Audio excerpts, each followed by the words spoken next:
So today I'm filming from my own compound and I want to tell you something about this tree. This tree is called a rubber fig tree or Ficus elastica.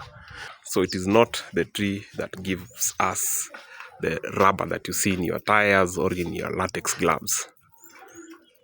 And one of the characteristic hallmark of ficus trees or fig trees is that as they grow very fast, so as they grow, their bark cracks.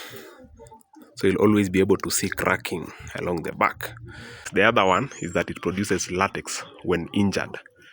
Yes, and that is the reason why it is called a rubber fig tree. If you injure it, like this one here, if I cut it like this, it produces latex. Latex is like a rubber material.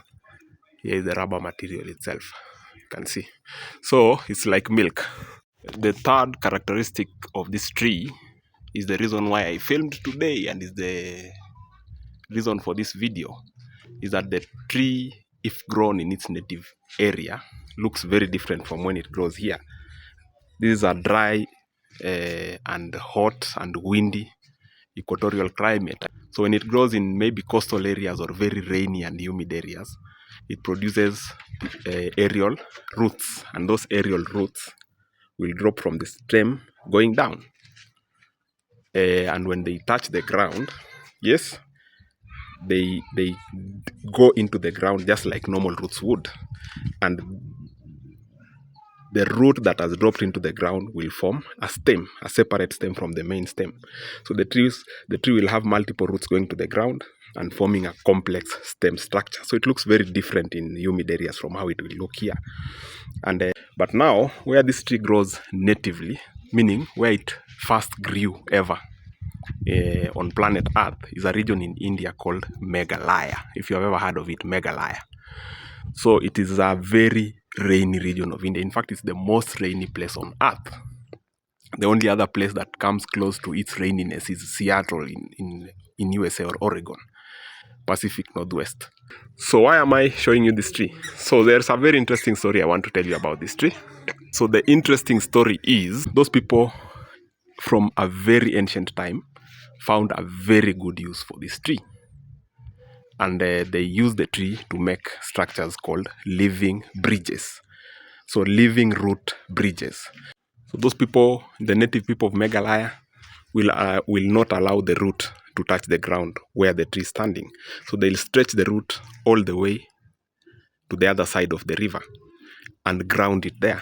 And when the root touches the other side of the river, it forms into a thick stem like this, or a thick trunk like this. And then that trunk broadens and becomes structural so that people can step on it as a bridge. And then they'll also repeat several other roots along the same channel to make it broader, so that the roots will be arranged more or less like my fingers here.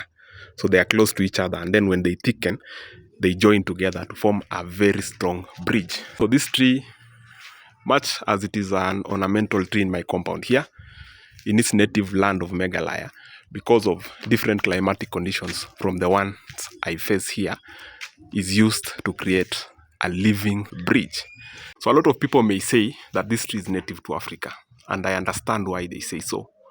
And I've been collecting ficuses or else fig trees, and they usually look very similar. So this particular one is a Ficus elastica or rubber fig that is native to India, and I have in my compound here rubber figs that are native to Africa, which I will show. Don't mind the dust on the leaves. It is very dusty out here, being January. You know how January is in Kenya. But here are my African figs that I want to show you, that people often confuse with the rubber fig that I showed you earlier. Look at how big the leaves are.